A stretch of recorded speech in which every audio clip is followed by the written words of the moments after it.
All right, thank you very much, and welcome to my presentation. And I'm deeply grateful for your coming and your interest to my presentation today. Okay, so today's topic is the collaboration between the School of Geology, Mongolian University of Science and Technology, and with the American universities. So basically, what I'm going to talk is the collaboration and educational and research and scientific work together we've been doing with the American universities. I am going to summarize this today. From our knowing, the very first the scientist who came to Mongolia is Roy Chapman Andrews, is a renowned paleontologist who is actually from the American Museum of Natural History in New York, I think, and he led few field expeditions to Gobi and discovered fossilized dinosaur remains and also fossilized dinosaur eggs and any other artifacts related to the living organisms from the Jurassic and really old times. So these people are actually the young pioneers who has been doing the geological research in Mongolia since 1991, since Mongolia shifted to democracy. So we can name Dr. Peter Molnar from MIT and also USGS researchers like Carol Prentice and also David Schwartz, and also Dan McKenzie is from Cambridge University. Okay, so these folks originally were seismologists or active tectonics study kind of people. So they had been grown interest they originally have been studying the seismicity along the margins of the tectonic boundaries, such as we know, like Japan is most seismically active place on Earth. Just recently had the big strong earthquake happen, and also west coast of the United States is one of the really prone to area, and also Chile. And then we know that along the boundaries of tectonics plates, these events would really possibly going to happen. Okay, so how about for Mongolia? So this is looking like that. A little bit of, in the western area, there are a little bit of activity goes on. Okay, so Carol Prentice and David Schwartz were actually based in California, the two USGS scientists, and so they've been studying San Andreas Fault for many years. And then they had the grown interest to Mongolia, and then wanted a contact to work in Mongolia. And actually they started working together with Dr. Bayasgalan Amgalan, which is sitting here, also my teacher and my advisor. Yeah, and so Dr. Bayasgalan has been working with those scientists since 1991, and he introduced with his academic advisor, Dr. James Jackson from the Cambridge University, and went to Cambridge in probably 1995, I think, and graduated in 1999 and obtained Ph.D. degree with the topic of active tectonics of Western Mongolia. And shortly after graduation and return to Mongolia, he started working in the Mongolian University of Science and Technology at the School of Geology. Mm-hmm. And what Dr. Bayasgalan has been studying in Mongolia. So his topic was the tectonic activity in Western Mongolia. So in central Mongolia, there's a mountain range called Hangai, and also in the west, there's Altai. So these mountain uplifts and also sort of seismic activities are possibly related to the Indian plate, which is pushing north to the Eurasian plate with quite fast accelerated speed, which is the 40 millimeters per year, and uplifting the region, uplifting the Himalayas mountain and creating mountain range, and then big sort of orogenic, which is a mountain building process, is going on here. And on the other side, the Baikal rift system. Rift means like pulling apart from each other. So Baikal is actually pulling apart from each other at the rate of 4 millimeters per year. So with the influence of those two tectonic plate activities, the base sort of background of the seismicity of in Western Mongolia is due to these phenomena. Here, seismic activity of Mongolia. So all those red dots are the seismic events happened, and also if the circles are big, the event how strong the earthquake was. So basically a lot of small earthquakes happen every year, and which is one of the two strongest earthquakes has happened in the past century is 1905 Molnar earthquake, which happened in July 9, and with the magnitude of 8.3, which is really strong. It's actually one of the 10 strong earthquakes in the past century. And also in 1957, Gobi Altai fault, which is in the south, which is shown by the green star, happened with the magnitude of 7.5. So based on these things, Dr. Bayasgalan deduced that actually the central Mongolian block is rotating clockwise due to the transpressional long arm of the Himalayan orogeny, which is pushed by the Indian plate to the Eurasian plate, and also the rifting Baikal system. So the clockwise slow rotation is going here. Okay, so how does the earthquake faults occur, show on the surface? So Gobi Altai fault is actually uplifted by some 12 to 15 meters. Here's the compared to the size of the people. And also on the Molnar fault, which is still 100 years past, but still the traces are visible on surface, which is a really rare case. So here, a lot of scientists were doing the dug a trench and also the mapping the how the earthquake has happened, and also the sort of basically mapping, and also the how much movement has happened in the one event or so. I think this is the centennial of the Molnar fault in 2005, and a lot of scientists from around the globe has gathered here. And okay, I'll talk about our next project.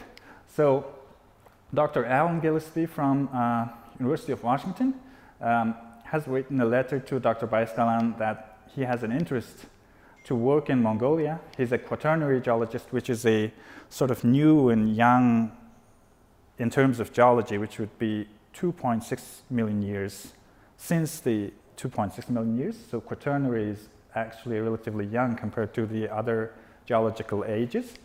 So Dr. Bob Carson is from Whitman College. So those two scientists were actually came for doing project in Darhad Depression in Hulskul. So Darhad Depression is on the western part of Hulskul Lake, and which is really sort of depressive, like a whole kind of sinkhole form of area, which is full of marshes and bogs and very wet and rainy place. And actually, it has been proven. Okay, so what's interesting from Darhad Depression? So the shoreline-like features along the hills of the mountains, which confirmed that this area was probably once filled by the lake at a certain time, and then lake level sort of drops and rises or so. And so moraine deposit, which is the glacial sort of transport deposits, were present at the northwest corner of the Darhad Depression, which is the river rounds out, and also the signs of catastrophic floods due to climate change in the end of last glacial maximum, which is about 13,000 years ago. So the records were sort of proven around this area. So the eventual deduction is probably this depression is once filled by the lake at a certain time. And so the mollusk and shell remains were abundantly found in this area. So the small sort of shell, the organisms living in water. And ice dam location was here, and then probably is melted and caused an outburst flood that all the water runs through this drainage and then through northwards. Okay, so this is the Tingis and Shishkit, the river names, near the ice dam, which I earlier said. So this is actually the very upper part of the Yenisei River to Russia here. Okay, so the outburst flood was possibly happened through this here. Okay, so Dr. Gillespie filled using the highest shorelines and filled the area. And how does the lake would look like? So possibly this, and about 70 meters deep lake was present for a certain time. Okay, next I'm going to talk about the KECK Geology Consortium's students' field expeditions, which jointly organized with our university. So this expedition has organized for 6 times since 2003 till 2010 in various different regions in Mongolia. Okay, so history. KECK is a geological consortium with the union of many colleges in the States, and also have the foreign relations and organized field expeditions elsewhere. Okay, so the idea was originally coined by Dr. Reinhard Wobus in Williams College, and it has been distributed since 1987 with the support of 2 fellow faculties. And originally established with 10 college members, it has now expanded to 19 colleges. Okay, so here are the KECK colleges. The logos or universities are here. And the KECK's goal is to provide quality field research internships for undergraduate students, and also it's 20 years passed since the first project was launched, and currently 116 projects have completed by the 115 research centers from 50 organizations, and then over 970 undergraduate students participated in these expeditions. And also, each year the research conference is organized for summarizing the projects completed in a certain year, and its participants, circles, or supporters have already been formed and continue to sponsor graduate studies. And the successful projects more likely to develop to a detailed research project. And KECK Mongolia project, this is the year and also the place names. I would introduce one by one here. So the very first one in Tavanharovo is in Dorngov-Amak, and Igindava, Govaltai, Dilun, and various different places. So this is our students doing their field work in their respective years and their respective geological research. So the photo. And okay, introduce briefly one by one at what they have been doing. So Tavanharovo is in the very first one that KECK organized in Mongolia. So it has 19 students, which of 10 are Mongolian, 9 are American, and 6 professors was leading. And also from this region, one interesting thing is Roy Chapman Andrews expedition found fossil remains of mammals, dinosaurs, and eggs in around 1922 to 1923. And some of the scientific findings or their research results. So it is proved that the 5 striking rounded structures were craters caused by meteoric stroke based on their fracture direction and peripheral elevation. And also it's proven that the east-northwest directional fault system is active, Holocene, which is the very young one, like since 10,000 years. And an Aeolian origin, so wind-originated sand accumulation surface is the Tavanhar Oval, revealed that the district westerly wind was predominant, which is from the west, and also the minor change in direction of south and north as the secondary. So the direction was changing, and so sometimes from north and south. So the second expedition is Harhira in Ofs, very mountainous area. So Harhira Tugun, snow-bearing mountains, and geology of the anthracite coal deposits and Jid mountain range. So 4 faculties and 19 students. So Harhira deduced that the positional age of the Tarvakhtai coal valley is 300 million years. And new active faults were discovered in the Jid mountain ranges, and regional displacement along the fault is approximately 1 kilometer for last 15,000 years, and the maximum length of the glacier in the region is about 20 kilometers. The third KECK is Hangai, again Dawa. Dawa means pass in English. So the research area is Hangai Range and its vicinity, and the research team consists of 4 faculties of Mongolia and the States, and a total of 27 students, and 15 are Mongolian, 12 American. And the interest is petrological studies, the rock studies of the granite, sort of internal structure and texture, and the origin and development of the basalt petrology of the southern Hangai, and age and displacement of the Egin-Dawa fault system, and also the maximum glacial size around Egin-Dawa and its absolute age, and then also the permafrost, which is very prevalent in the region. And so the conclusion from the Hangai project is actually at least 2 glaciers occurred. The last was about 13,000 years ago, and also the summer air temperature was 7 to 9 degrees lower than what it is today. And the basalt flow was at least for 20 million years have been stable. And also for the active fault systems, the last activity has been around 300 to 500 years. And the first was probably around 7,300, and the earthquake was set about 7.3 magnitude, causing a rupture with a total length of 71 kilometers long. So the fourth is the Delun in Bayanulgi, in the far western region where Kazakh people live.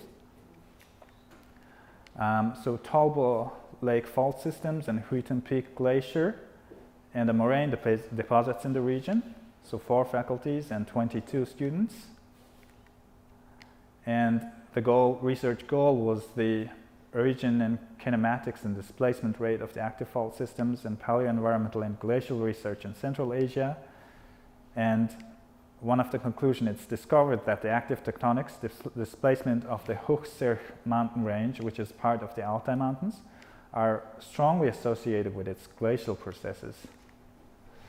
And Gobi Altai, 2009, the history, evolution, and paleogeographical study of the Gobi Altai terrain with geologic ages, probably 400, 300 million years ago, and then 3 teachers and 12 students.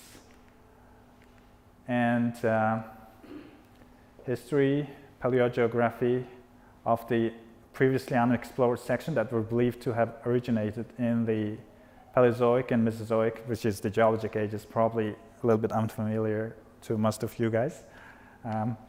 As a result, the certain parts of the geological development history of the area have been identified. And Hochschule, so far the last, but we hope that organize more, the KECK project happened in Mongolia. So it was on the north shore of the Hochschule Lake. So the Quaternary active tectonics, glacial research, and climate change. and attended by 8 American and 8 Mongolian students with 5 teachers that led them. And kinematic studies of active faults in Hochschull Rift Valley and their orogeny displacement, and paleo environment, which is the really old environment, and also the paleoclimate studies of the Upper Pleistocene about 100,000 years ago in Central Asia. And it's discovered that active faults in the Hochschull Rift system have an active horizontal displacement from the Upper Pleistocene to the Holocene. Okay, so here are some of the highlight photos from some of the field expeditions. So it's the cultural exchange and scientific research, and also like camaraderie, very friendly environment that introduced with each other or so. And also it's very beneficial to our students. So what are the contributions for the development of students? Okay, so 10 American, 1 English, and 3 Mongolian professors led the field expeditions. 57 students from the States and 59 from Mongolia, and 1 from Switzerland, 1 from Germany have completed the field research. And from the Mongolian students who participated, 22 went to the States for attending to a symposium in the US with their poster presentations in various different locations. And domestic and foreign cooperation reached to a new level. And with the advent of scientific research, the motivation for further studies has been established. And so far, from our participants, more than 10 Mongolian students defended Ph.D. degree or currently studying, and more than 20 students of our participants obtained master's degree, and all successfully, majority of them are successfully working in the governmental organizations, universities, geology and mining companies with foreign investments, as well as non-governmental organizations. Okay, so if I talk about KECK, it was about that.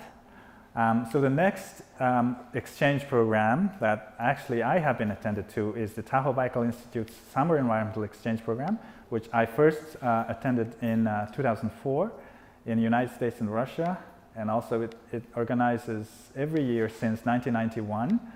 But in 2010 and 11, they included Mongolia, and so they came here and organized their exchange program for about 10 days. And also in 2012, there are alumni exchange at the Desert Research Institute. And we're Lake Tahoe, if some of you who are not familiar with that. So it's in California, in the Sierra Nevada range, and one of the deepest lakes on the world, about 500 meters deep, so relative to its size. And Lake Baikal is in southern Siberia, just north of Mongolia. So they formed an organization to attract young environmental science students or leaders to gather and do some research and cultural understanding and exchange. So here are some Mongolia photos that Tahoe Baikal Institute have been doing here.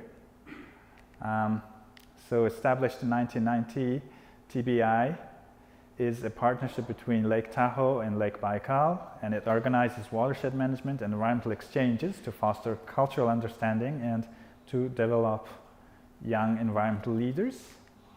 And the goal of TBI's flagship program, the Summer Environmental Exchange, is to help develop community leaders, research professionals, and environmental stewards around the world by exposing them to watershed issues through a place-based interdisciplinary sense at both Lake Tahoe and Lake Baikal. So again, so those are participants in Russia. I think those are in Mongolia.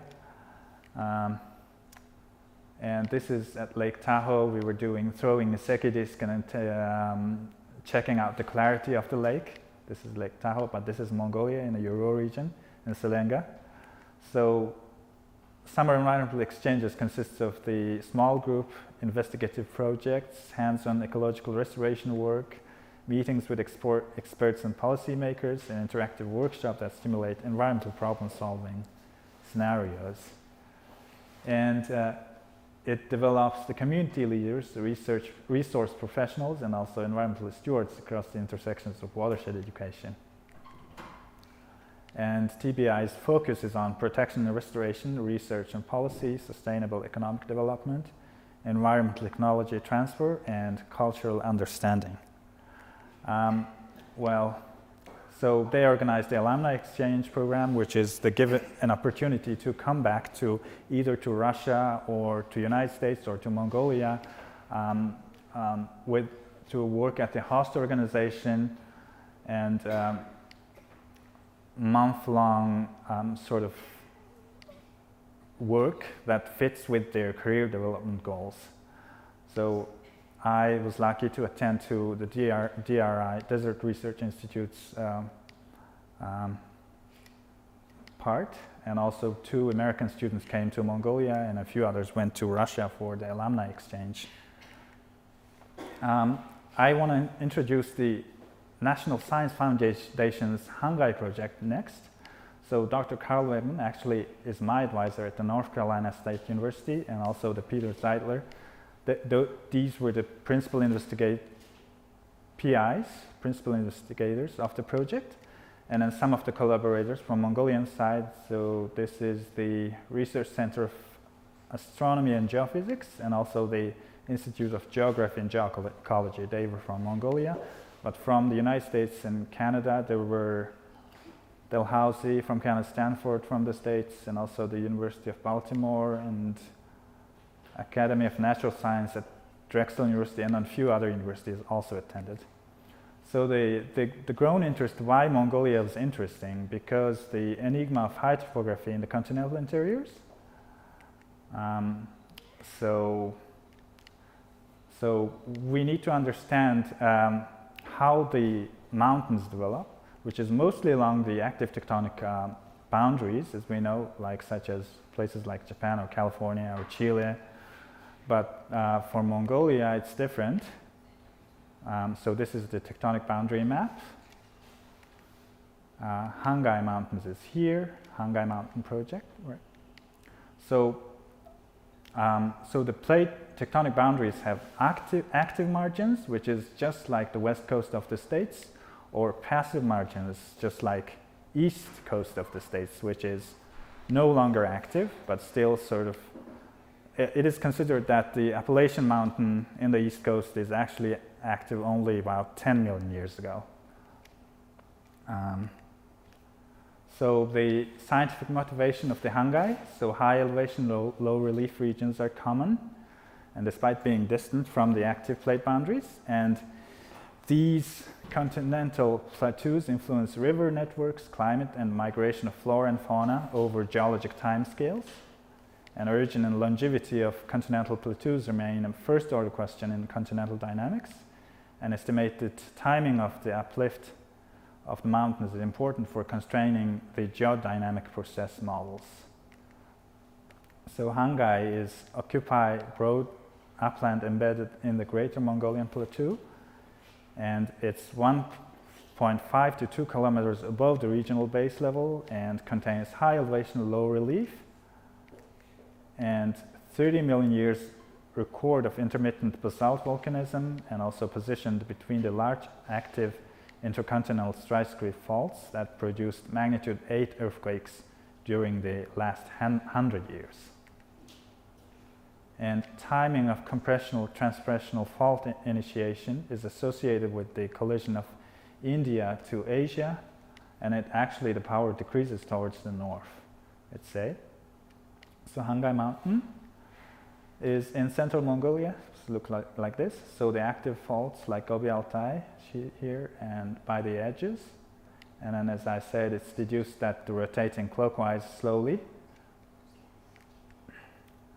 So the research goal of the Hangai project was actually the timing of regional aerification from stable isotopes in the soil calcium carbonate and molecular genetics of fish, geomorphic metrics of drainage divide, mobility versus stability, paleotopography and erosion rates, basalt vesicle and paleotopography, and comparing deep earth and deep time results. Here's one of my chapters. The results come from one of my research chapters, so paleoclimate reconstruction based on chemical weathering.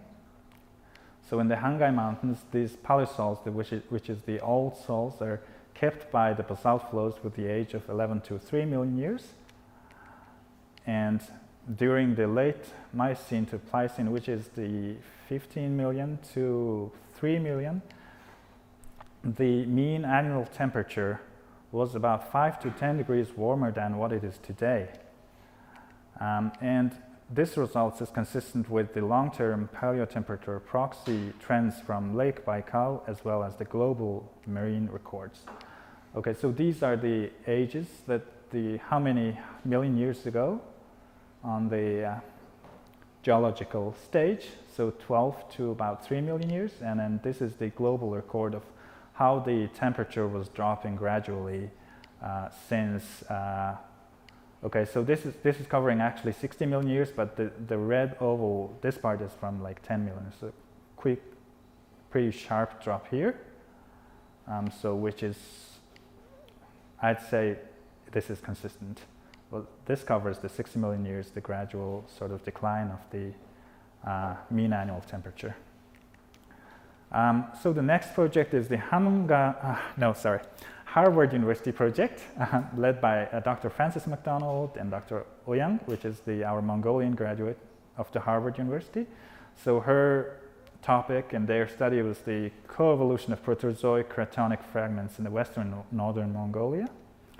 So what they have been doing is, so the Neoproterozoic area, which I also showed the geologic time scale here, which is one of the oldest times, which about Proterozoic, Phanerozoic is, Proterozoic is covering from 2,500 million years, actually, 2.5 billion years to 541 million years, so which is barely the single-celled organisms will start sort of originating, or the multi-celled organism at the very earliest stage. So the snowball Earth theory is actually sort of coined by this scientist, Joy Kirschwink. So why snowball has happened on Earth? Because it's due to grown activities of the volcanism around the world. So Earth interior forces were once very active, and then started like a lot of volcanoes were erupting over the world, and then at that time it will create a lot of like gray clouds which cover the whole atmosphere of the Earth, and then this will lead to sort of block the sunlight and then radiation balance, and it just sort of a dramatic change in the radiation balance, and eventually it starts cooling down, and then it creates eventually snowball Earth, so covered fully by snow. I think some of you probably have seen from the documentaries of the National Geographic or so. So Dr. Oyanga and also McDonald, what they do is sort of try to match all those old cratons by its margins based on the biological species, really first ones of the multi-celled organisms, and also matched by the rock types and also the ages, which is based on the stable isotopes. If you want to hear more, you can contact Dr. Oyanga later. University of Washington, Dr. Alan Gillespie actually also took one student from Mongolia, Dr. Batwater. He's been doing quaternary geology and glaciology research in the Altai Mountains. And from Montana State University, Dr. David Vericchio advised Dr. Badam Hatton, who is a paleontologist at Bozeman, Montana. And then he came back to Mongolia and now working at the paleontology center. From our master's students, Dr. Carrie Johnson advised Solomon, our Fulbright awardee, And Solomon's topic was paleobiochemistry of fauna fossils in southwestern Mongolia. And also Dr. Kelty Thomas from California State University at Long Beach. He advised Bayasgalan, one of also our Fulbright awardee. So his topic is the dynamics of Olung Avot in South Mongolia gold deposit area and fault and fault systems. And also Elizabeth Hawley from Colorado School of Mines. She advised Solomon, who is Gantulga awardee, fellowship awardee, and then his topic was exploration and economic geology. And Dr. Bayasgalan himself attended to, he awarded the Hubert Humphrey Fellowship from 2007-2008 and attended to the University of Pennsylvania with the topic of natural resources management too. And we are proud to have 4 PhDs and 3 masters from 7 American universities, and also we have many number of PhDs and masters from Australia, Europe, Japan, China, and elsewhere. And upcoming projects, Dr. Ryan Leary from New Mexico Tech shown his interest to come back to Mongolia and doing some research in the Altai Mountains in Mongolia. And it's in the stage of applying and or so. And ACMS Field School is going to happen in 2020, and I will be leading one of the projects there. And thank you very much for your attention.